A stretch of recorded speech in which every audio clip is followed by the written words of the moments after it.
introduce Fred. So Fred, let's see here.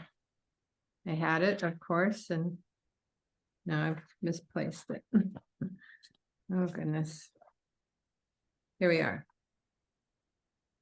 So as Fred has shared with us, first of all, I just want to say that Fred is the one that approached IAJS and about this series of seminars on called Between Two Seas, and which we expanded to be Young in the Islamic World.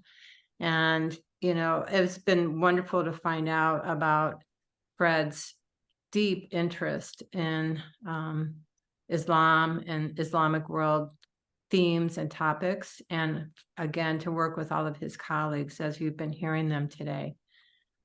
Fred, as he shared earlier, in the summer of 2009, he set out from Oxford to meet Samir Mahmood in Cambridge and to discuss the deep affinities between Ibn Arabi and Jung.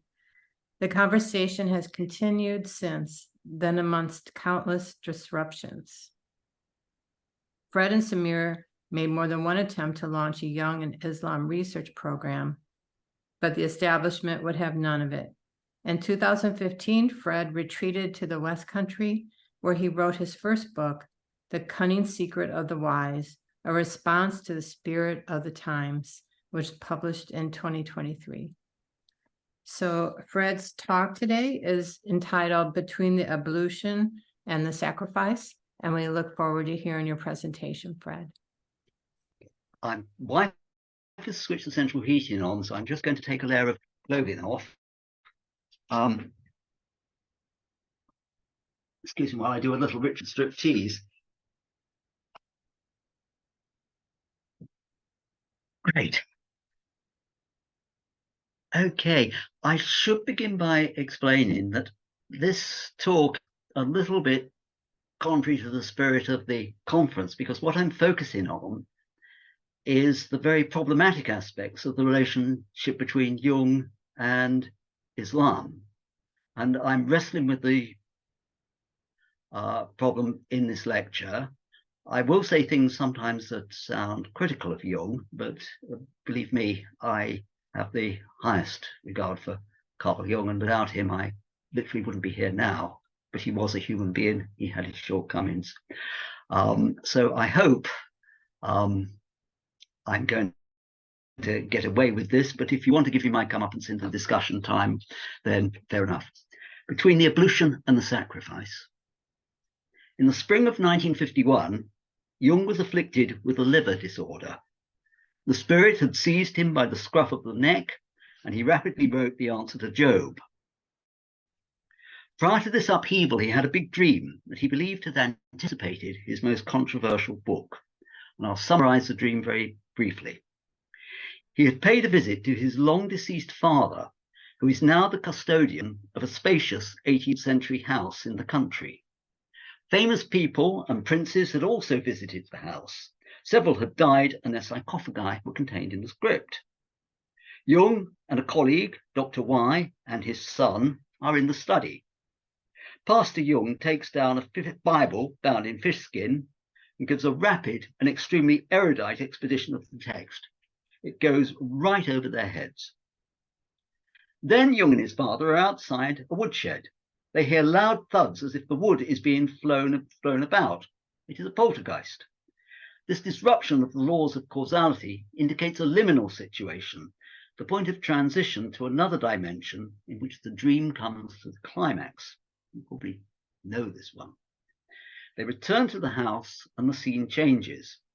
They climb a narrow flight of stairs to the second floor and enter a vast circular room, a gigantic mandala. They are in the Diwan-i-Khas, the council hall of Akbar, which Jung had seen in India. There is a gallery running along the wall from which 4 bridges lead to a basin-shaped center. A flight of stairs leads up to a small door in the wall. The flight of stairs, I think, is in the dream. The 4 bridges and the basin-based center do indeed exist in the Diwan-i-Khas, and we actually put this image out on the flyers for the conference. Jung's father says he will lead him up to the highest presence, and then prostrates himself Muslim style. Karl tries to do the same, but is unable to bring his head all the way down to the floor. There is just a millimetre of space. At the same moment, Jung knows that the stairs lead to the chamber of Uriah, King David's general. He was shamefully betrayed by his king and came to a tragic end. I'll begin by contextualizing this dream, which is indeed a deep and profound one. Firstly, I will say something about Jung's father, and then I will turn to the Old Testament narrative about David, Bathsheba, and Uriah. Johann Paul Achilles Jung, 1842-1896.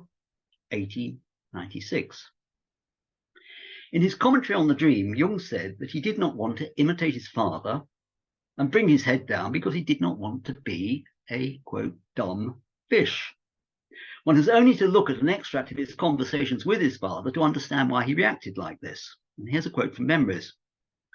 But our discussions invariably came to an unsatisfactory end. They irritated and saddened him. Oh, nonsense, he was in the habit of saying. You always want to think. One ought not to think, but believe. I would think, no. One must experience and know. But I would say, give me this belief. Whereupon he would shrug and turn resignedly away. Pretty dire. Nowadays, we would call anyone who said that one ought to believe and not think a dumb fish or a fundamentalist. Neither designation is applicable in the case of Jung's father. So let's go back to the world he was born into and the time which constituted him and try and understand where he was coming from. Matthew Arnold's great poem, The Sea of Faith, was written in 1867 when Paul Jung was in his mid-20s. I will read one verse from it, which I've been practicing all afternoon. The sea of faith was once, too, at the fall, and round earth's shore lay like the folds of a bright girdle furled. But now I only hear its melancholy long withdrawing roar, retreating to the breath of the night wind down the vast edges drear and naked shingles of the world. Europe in the mid-19th century was still a culture of religious certainty, and the word fundamentalist would have been anachronistic at the time. Everyone's fundamentalist. In fact, the term originated in Los Angeles in the early 20th century. Pastor Jung had grown up in such a culture, and like many people of his generation, he tried to shut out the melancholy long withdrawing roar of the sea of faith. Eventually, his defenses collapsed before the eyes of his son. But it was not like that in the beginning. Paul Jung was the 13th child of the legendary Carl Gustav Jung I, whose dates were 1794 to 1864. He was a renowned doctor and the rector of Basel University. In contrast to his father's imposing personality, Paul was shy and reticent. He was sent to Göttingen University, where he specialized in Arabic and wrote his doctoral dissertation on an Arabic commentary of the Song of Songs by the 10th century scholar Japhet ben Eli. There is an extract in English of this thesis in Jung and the Monotheisms. My wife hasn't put the central heating on, so I'm going to have to put my fire on because I'm down on the Devon coast and it's damn cold. Japhet belonged to the Cairite sect, which originated in Persia in the 8th century, and from the 9th to the 13th centuries, it spread from Babylon to Palestine and on to Egypt, Syria, and Spain. The Cairites rejected the oral tradition of the Talmudic scholars and insisted that each individual was free to interpret the Torah as he saw fit. But they were not so libertarian with regard to ritual practices. They followed a severe renunciatory faith. In their prophetic passion and uncompromising monotheism, the Cairites would have been psychologically indistinguishable from their Muslim neighbors. I have read the extract in Jung and the Monotheisms more than once. It is not a dry linguistic exercise, and Paul Jung has skillfully transmitted the spirit of the text. Tragically, through no fault of his own, Paul Jung never fulfilled his scholarly potential. He had to discontinue his academic career because of his father's finances, which were just in dire straits. His vocational archetype was repressed, and he was condemned to a life of quiet desperation. When the family received a small legacy for the specific purpose of enabling a young family member to train for the priesthood, Paul reluctantly gave up his scholarly aspirations and was ordained. But he was not denied all vocational satisfaction. Later in his career, he enthusiastically took on the role of pastor at Baal's University's psychiatric hospital. He became so well informed about psychiatric disorders and that his clinical duties took prominence over his religious duties. Jung, significantly, is silent on this matter. The son would be blessed by supreme good fortune. In stark contrast, his father ended up a poor country parson trapped in an unhappy marriage. The account Jung gives of his last days in Memories makes for distressing reading. After marital breakdown and a catastrophic loss of faith, Pastor Jung died an agonizing death from an unspecified abdominal cancer. He was only 54. Joel Rice-Menuhin, the late Joel Rice-Menuhin, the editor of Jung and the Monotheisms, was one of the few Jung scholars who took the trouble to read Paul Jung's doctoral thesis. This is what he has to say about Jung's father as a theologian. In founding his studies within Arabic, Judaic, and Christian sources, Jung's father, Paul Achilles Jung, proves himself to be a true monotheist with a much broader range of comprehension of the Semitic religions than Jungians had realized.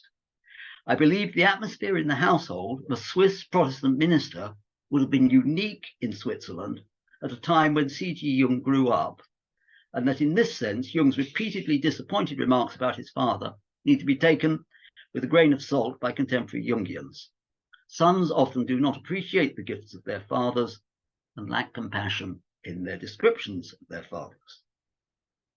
In the first part of the dream, Jung's father opens up a fish-skin Bible and expounds a passage with such deep erudition that neither Jung nor the two psychiatrists who are with him can understand a word he is saying.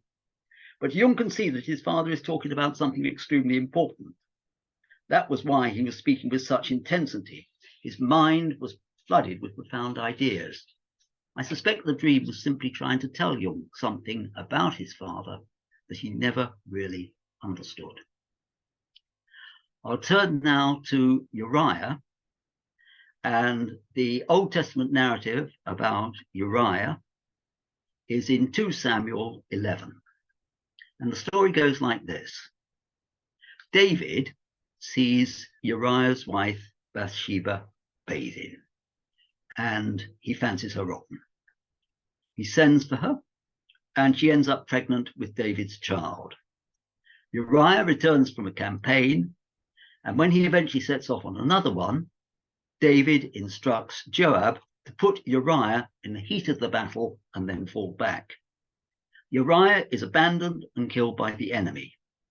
Then David marries Bathsheba after her period of mourning, and she has the child. But David has done wrong in the eyes of the Lord. Chapter 12 of 2 Samuel, Nathan the prophet pays a visit to David, and he tells David about a rich man who had a large flock of sheep and a poor man who had only one little ewe lamb. The rich man confiscates the poor man's only lamb. David is outraged. Who is the man who did this? He deserves to die. At which point Nathan tells David, you are the man. This is the word of the Lord God of Israel to you. David is shocked out of his unconsciousness. Nathan tells him that he will not die for his transgression, and that the son he has just had by Bathsheba shall be taken in his place. When he discovers the child is dying, David fasts and prays to no avail. The next child born to David and Bathsheba is Solomon. I think these Old Testament narratives are just terrific. Through his death, Uriah becomes a catalyst for greater consciousness in David. But what is the significance of his fate in the dream? I will leave the last word to Jung. When I was in India, the mandala structure of the Diwan-i-Khas powerfully impressed me as to the representation of a content related to a center. The center is the seat of Akbar the Great, who rules over the subcontinent, who is Lord of the world, like David. But even higher than David stands his guiltless victim, his loyal general Uriah, whom he abandoned to the enemy. Uriah is a prefiguration of Christ, the God-man who was abandoned by God. My God, why hast thou forsaken me? There is only one omission to Jung's eloquent statement, and that it was his own father who lived out the fate of Uriah to the very end. Wolfgang Gigerig argued that Jung was faking it in the Diwan Kas. His essay is called Jung's Millimeter, Feigned Submission and Clandestine Defiance, Jung's Religious Psychology. This is a plausible deduction from the version of the dream we have in Memories. But I discovered another version of the dream tucked away in a letter Jung wrote to Victor White in 1948. Jung only tells Victor White about the final act of the dream. In this version, Jung is unable to bring his head all the way down because the dream cuts at that very point. There is no defiance, no feigned submission. I sent this script to Wolfgang, and he accepted this point and retracted. Only time in my life I will ever get Wolfgang Gigerig to retract. Correspondence with Victor White enables us to date Jung's dream to the last 10 days of December 1947. It predates Memories by 10 years and Answer to Job by 3 years. In his comments on the later version, Jung insisted the dream anticipated Answer to Job. But in the 1948 account, he writes, in all parts of the dream, I was concerned with my father. I believe he was right first time, and the Answer to Job associations are tangential. We have only the third part of the dream in the 1948 letter. Here it is. In the last scene, I was in his house on the ground floor, very much preoccupied by the peculiar question which had been raised at the beginning of the dream. How is it possible that my mother celebrates her 70th birthday in the year 1948 when I'm reaching my 74th year? My father is going to answer it, and he takes me up to the first floor by way of a narrow winding staircase in the wall. Coming out on the first floor, we find ourselves in a circular gallery from which a small bridge leads to an isolated cup-like platform at the center of the room. The room otherwise has no floor. It is open down to the ground floor. From the platform, a narrow staircase, almost a ladder, leads up to a small door high up in the wall. I know that this is his room. The moment we enter the bridge, I fall on my knees, completely overcome by the understanding that my father is going to lead me up to the Supreme Presence. By sympathy, he kneels by my side. I try to touch the floor with my forehead. I almost reach him, and there I woke up. Unfortunately, he never did get to know the answer to the riddle about his mother. We can see the discrepancy between the two dreams immediately. And this is really very puzzling. Why are there two versions of the same dream? Could it be that Jung has given us two versions of a recurring dream? If this is the case, why did it happen? According to Alfred Riebe, quote, a dream recurs when consciousness is unable to understand or transform itself into action. In the light of Joel Rice-Menuhin's comments on Paul Jung's thesis, I suspect the unconscious was prompting Jung to view his father in a new light. Right, move on to section 3. In the interpretation of dreams, Freud said, we become aware during the work of interpretation that there is a tangle of dream thoughts that cannot be unraveled. This is the dream's navel, the point where it reaches down into the unknown. In each version, we reach the dream's navel at the same point. In the 1948 letter, Jung wrote, the moment we entered the bridge, I fall on my knees, completely overcome by the understanding that my father is going to lead me up to the Supreme Presence. By sympathy, he kneels by my side, and I try to touch the floor with my forehead. I almost reach it, but there I woke up. In the Memory Dreams Reflections version, it was Jung's father who kneels first and touches the floor with his forehead. Jung does the same, but, quote, for some reason, cannot bring his forehead all the way down to the floor. But at least I made the gesture with him. Suddenly I knew, perhaps my father had told me, that the upper door led to a solitary chamber, where lived Uriah, King David's loyal general, whom David had shamefully betrayed. This revelatory moment is mirrored perfectly in the 20th hexagram of the I Ching, Guan, which Wilhelm translates as contemplation or view. The judgment text of the hexagram says, "The ablution has been made, but not yet the offering. Full of trust, they look up to him." In his commentary, Wilhelm says that the moment between ablution and sacrifice in ancient Chinese sacrificial ritual is the most sacred of all, the moment of deepest inner concentration. The moment at which Jung's father bowed all the way down before the highest presence fell between the ablution and the sacrifice. It does indeed have a tremendous effect on Jung, and yet in both versions of the dream, he is unable to bring his head all the way down and appropriate the moment. Jung rejected his father's faith in things unseen and insisted one must experience no. When I made a survey of the few references to faith in the collected works, I came away disappointed. More often than not, Jung just reiterated his opinion that faith was simply a gift or a charisma, and that either you had it or you didn't. But the ancient Chinese sages didn't simply have faith. Their faith constituted them. As Wilhelm puts it so eloquently, if piety is sincere and expressive of real faith, the contemplation of it has a transforming and awe-inspiring effect on all who witness it. In Confucianism, the virtues really do have a magical effect. The great Jewish theologian Martin Buber went so far as to accuse Jung of promoting a faith-denying Gnosticism. He published a trenchant critique in the journal called Merkur. This was subsequently incorporated into chapter 5 of The Eclipse of God. Jung was taken aback and stung by the article, and he penned a vehement reply to Martin Buber, which you can find in Collected Works 18. If Jung was an enraged bull, Buber was the suave matador. From a spectator's point of view, he has a superior rhetorical strategy. Buber would quote Jung's own words back to him in order to hoist him by his own petard. Here is a good example of his tactics. First, he cites two sentences from Jung's essay on the spiritual problem of modern man. First sentence, "Modern consciousness abhors faith, and also as a result the religions founded on it." Second, modern consciousness, in contrast to the 19th century, turns with its most intimate and intense expectations to the soul.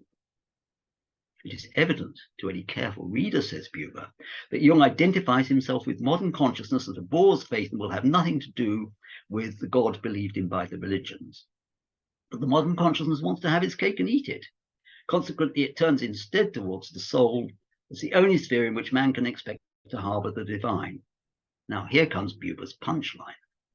In short, though the new psychology protests that it is no worldview but science, it no longer contents itself with the role of an interpreter of religion. It proclaims a new religion, the only one that can still be true, the religion of pure psychic immanence. I think you can see why Jung was absolutely hopping mad at this, because Buber is saying Jung's psychology is simply a religion masquerading as a science.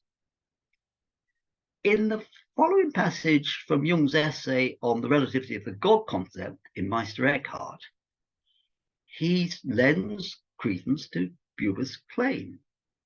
He doesn't help himself. Here it is. Hence, for our psychology, God is not even relative, but a function of the unconscious, a manifestation of a dissociated quantum of libido that has activated the God image.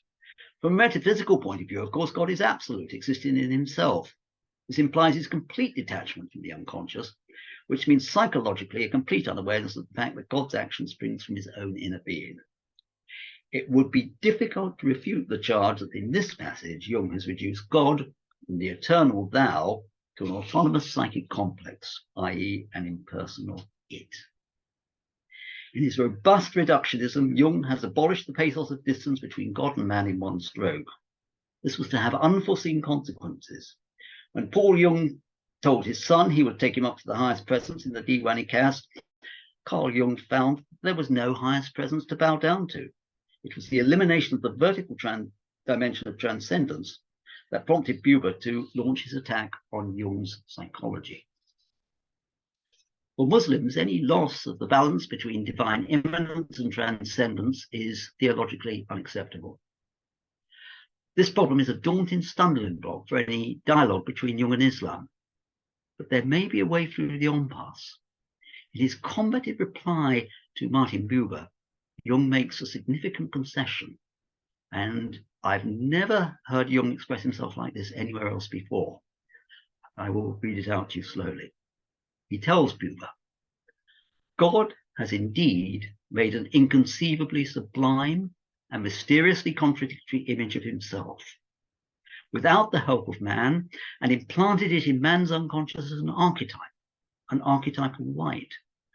Not in order that theologians at all times and places should be at one another's throats, but in order that the unpresumptuous man might glimpse an image in the stillness of his soul that is akin to him and wrought in his own psychic substance. This image contains everything he will ever imagine concerning his gods or concerning the ground of his psyche. In creative imagination in the Sufism of Ibn Arabi, later retitled The Alone to the Alone, Corbin quotes a line from one of Ibn Arabi's poems that is very close to Jung's rare excursion into metaphysics. In knowing him, I give him being. This, Corbin explains, does not mean that the human existentiates the divine essence. He or she gives being only to the God created in the faiths. What does this expression, God created in the faiths, mean? According to Ibn Arabi, God is your mirror, and you are the mirror in which God sees himself. But the image that appears in your mirror will always be adapted to the size and reflective capacity of that mirror. In other words, the God created in the faiths takes the form in every soul that is determined by the soul's belief, knowledge, and aptitude. Or as Corbin puts it, the image of God whom the faithful creates is the image of God whom his own being reveals. The image of God whom the faithful creates is the image of God whom his own being reveals. From a psychological point of view, the God created in the faiths is a symbol of the self. A devout believer will only see one image in the mirror, the God created in his faith, but a Gnostic will be aware of the relativity of the God image. This idea is illustrated in a hadith that Corbin cites. On the day of resurrection, God will show himself to his servants in a form they have not known. And because this form is not the God of their faith, they will reject it as a false God. Only when God assumes the form that is compatible with their faith will they recognize him. This is typical of those who follow an exoteric path. Ibn Arabi encompassed all the gods created in the faiths in a frequently quoted poem. O marvel, a garden amid the flames. My heart has become receptive to every form. It is a pasture for gazelles and a convent for Christian monks, and a temple for idols and the pilgrim's Kaaba, and the tables of the Torah and the book of the Quran. I follow the religion of love, whatever way love's camels take. That is my religion and my faith. Sadly, the polemic between Buber and Jung and the theological conflict between Jung and his father ended up in trench warfare. But it didn't have to be like this. Ibn Arabi points to a way out of the impasse. Pastor Jung's Trinitarian God, Buber's eternal thou, and Jung's fourfold imago Dei are so many gods created in the faiths. Ironically, Jung's idea of the relativity of God, and of man as a function of God and God as a function of man, is quite close to Ibn Arabi's doctrine. The relativity of God is itself relative. It is fitting that Jung's dream took place in the consulting hall of the great Mughal Emperor Akbar. His dates were 1542 to 1605. His heart was truly receptive to every form, and he sponsored interfaith dialogues in the Diwan-i-Khas. He even founded his own universal religion called Divine Unity, or the Religion of God, but it never caught on. Both the Emperor Akbar and the Sheikh al-Akbar would have advised Jung and Buber to unlock their horns and follow your love's camels wherever they may lead. End.